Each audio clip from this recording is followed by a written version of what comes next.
Hi guys, you are most welcome to our channel. Thank you so much for tuning in. Joining me in this video is Oluwatosin. Hello, how are you? Okay, so want to discuss something that a lot of you have seen already. The marital crisis of Mrs. Folorunsho Alakija. Unlike what so many headlines have been saying, the marriage is actually 47 years old, not 30 years. Really? Because I did my findings and I saw that they've been married since November 1976. That is 47 years. The marriage is going to be 48 this year. Oh. So a lot of people have questions. We have questions to like, what happened? How? After 47 years of being together, having four handsome boys, and what could have rocked the marriage of the richest woman in Nigeria to the point that both husband and wife, Mrs. Folorunsho Alakija and Mr. Modupe Alakija, had to part ways. These are the questions that a lot of people have been asking, and nobody seems to find any answer. But in this video, we just want to weigh into it and also relate it to, marriages in general, because it looks like this thing called marriage has no manual to it, right? I believe so. Yes, it has no manual to it. And what is even surprising so many people is that they think that after a while, when your marriage has crossed a certain stage, maybe like 20 years, 30 years, you guys should be fine together. At that point, you are sure that it should be till death do you part. So what could happen that Mrs. Folorunsho Alakija at 72 years old and her husband at probably 73, as we speak, could say they are no more, doing after 47 years of marriage. Tosin, before I continue, let me just lay a quick foundation, and so that we'll put things into context. I just want to read a short part of something here, and it reads: the couple were alleged to have been having frequent squabbles, which allegedly necessitated the wealthy woman to demand utmost privacy in her home. Her husband was forced to seek accommodation elsewhere. What does this suggest?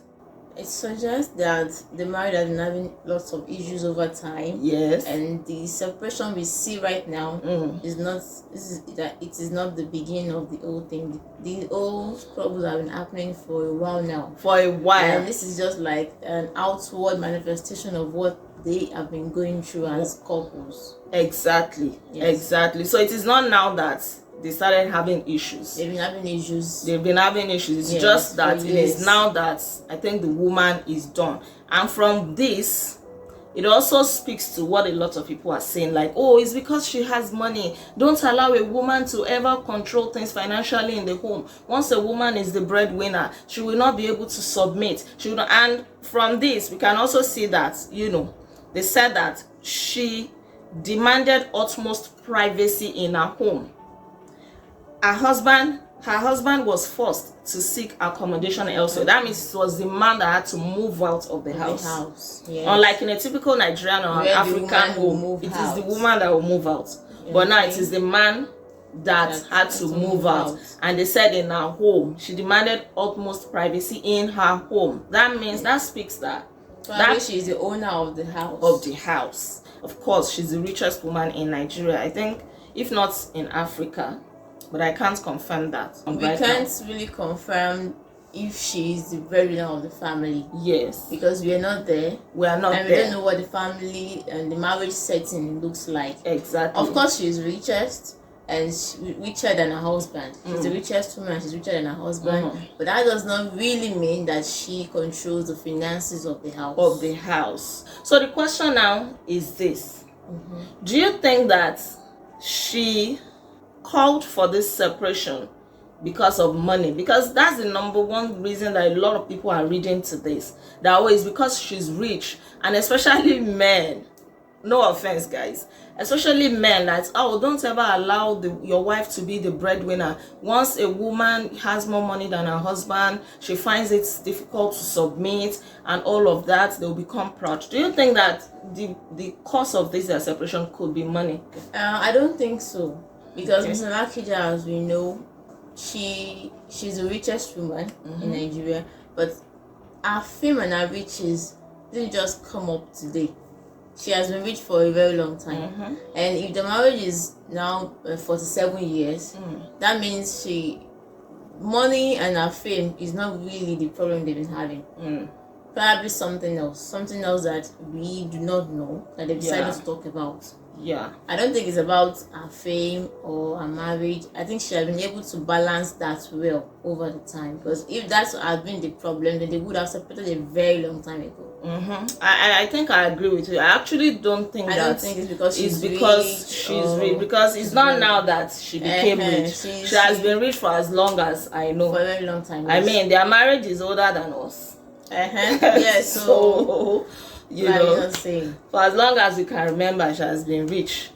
So I don't really think so. And true to what you said, that she has been able to balance her work and her marriage, riches and everything, because there was a time she came out to say that she used to cook for her husband, she used to wash his boxers, and from the pictures that we see online, they seemed cool together. Yeah, so that means it's not about the money. It could probably be something else couples have been struggling with. So they probably have something else they're dealing with that we don't know. Every marriage has something they're dealing with.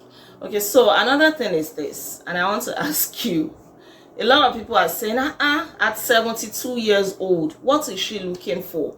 And for the man at 73, why can't they just continue to live together and make this work, regardless of whatever has happened? Some people cannot just come to terms with the fact that they have to separate at this point. After 47 years of marriage, and now they're old. In fact, somebody said, how long do they even have to live on earth that they cannot continue to patch things up and just make this work and just... So I'm asking you, do you think that they should have continued to live together, to patch up the marriage, so to speak, to continue to work things out, you know, regardless of whatever crisis they were having? Do you think so? Well. Marriage is hard work. And it takes two to tango. It takes the both of you willing to make things work. What if they've been having this issue for a very long time and the man has refused to make it work? Or what if it's even the woman that's not making things work? It could be any one of them. We don't really know what happened. We just know that they separated. So it could be the man's fault or the woman's fault. It could be any one of them. So do you think that they should have just continued in spite of whatever? Or it's a good idea that, you know, they have to part ways? What if this thing is threatening our peace of mind? Even though she's old, she still deserves to have peace. She deserves to enjoy her life. And maybe they've been keeping this marriage together because of their kids. Trying to give them a family setting, a roof where you have the father and the mother there, the parents love. And at this point, and if the parents still persist, she probably might view it from the angle of why am I still waiting there? What am I doing here? The kids are grown, they are all over, they are on their own, and this man has not changed, has refused to change. And probably she needed that space. So to put a bit of context into it, because just like so many other people, the actual reason for their separation, it's still separation, because I don't think they're divorced yet. They're just living separately for now. So there is still hope that they might come together. So just to put a bit of context to it, other than the speculations that so many of us have been having, because there are two strong reasons, in fact 3, that people are insinuating. Fine, is it because she's richer than her husband, money matters? Or it could be a case of infidelity. Some reports have it that the guy has been philandering with some younger girls, I don't know. And the third reason is abuse. Talking about abuse, there is something I stumbled upon on the internet, a newspaper publication.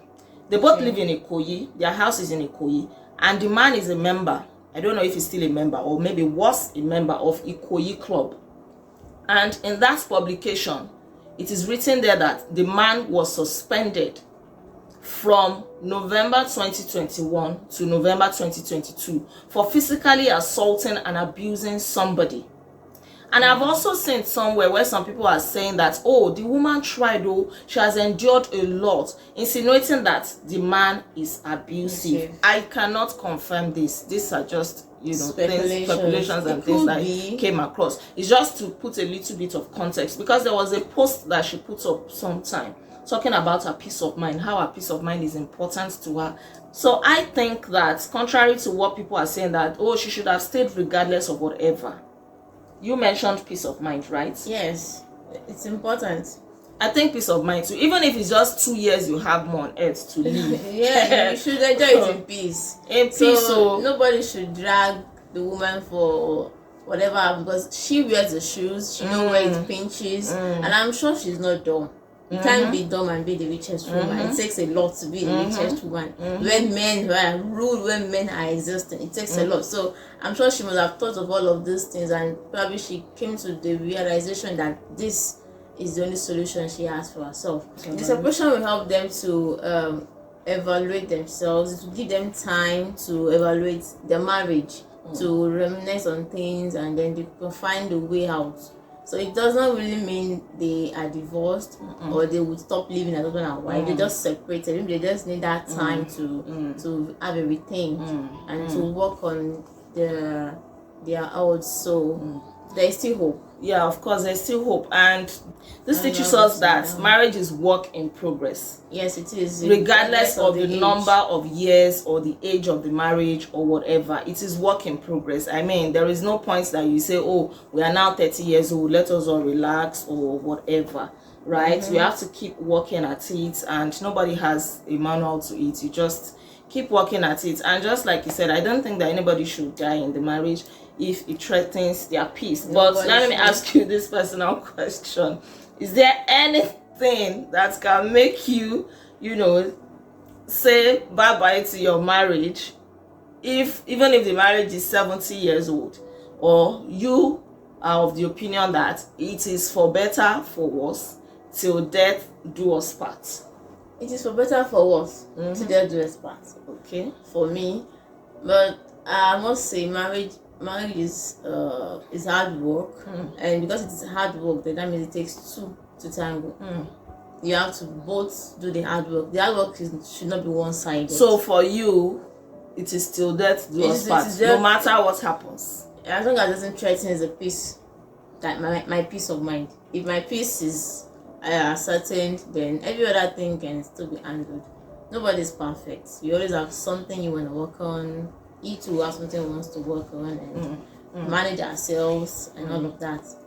So as long as my peace of mind is not there's no threat to your life, and it's not life threatening, okay. Then because a lot of people, and I understand people's fears, like, oh, if the marriage of the richest woman in Nigeria, an empowered woman, a 47-year-old marriage, can pack up like this or can be in crisis, then younger marriages don't have hope and all of that, and people are saying, oh, my own marriage will work in Jesus' name, blah, blah, blah. The marriages are working out there. There are good marriages out there. Sure. There are good marriages out there. Sure. So someone's marriage is going through crisis does not mean every marriage will go through crisis. It's a phase for them, and I'm sure they'll pass through. This too shall pass. So it's a phase, and every marriage has something that they have to face. If you're not facing it now, you face it later. You definitely have to face something.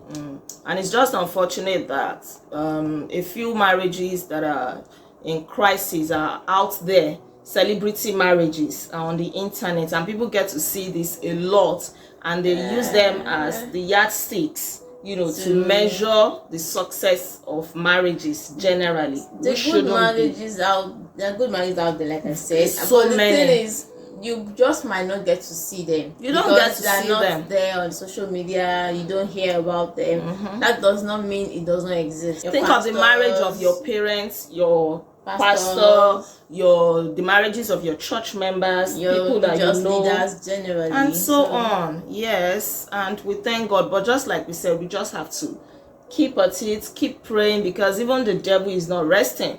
The devil is also not relenting on, you know, just stealing people's joy. Mrs. Folorunsho is a pastor, and you know, a lot of people look up to her, and they've always seen her as an example, a good example worthy of emulation, as a pastor who is able to keep her marriage, somebody who is empowered and still juggles all of these things together. A lot of people see her as a role model, so it really comes as a shock to so many people hearing that her marriage is in crisis. I understand that shock. Yes, I really understand too. But the bottom line is this: human beings are not perfect. No marriage is perfect.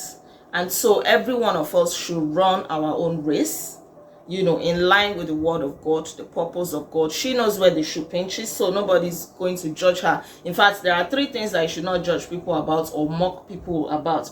Number 1 is marriage. Number 2 is childlessness. Number 2 is childlessness, or mock somebody with children. You know, you don't do that. And the 3rd one is death. Death is a debt.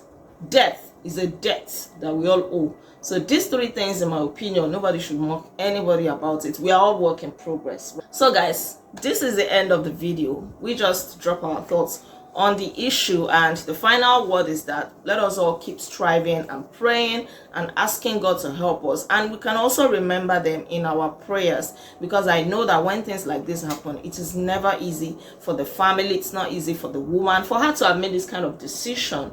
You know, it is something that has been going on and that she has really thought about, in my opinion. Exactly. And it's not going to be easy on the children, their family members. And so if we remember them in our prayers, it's also going to be good. Feel free to share your thoughts, and please kindly like this video, give it a thumbs up. Please subscribe if you are yet to subscribe to this channel. I remain Olaide Agbaje, aka First Lady. I'll see you again for another insightful video. Until then, be intentional. Bye.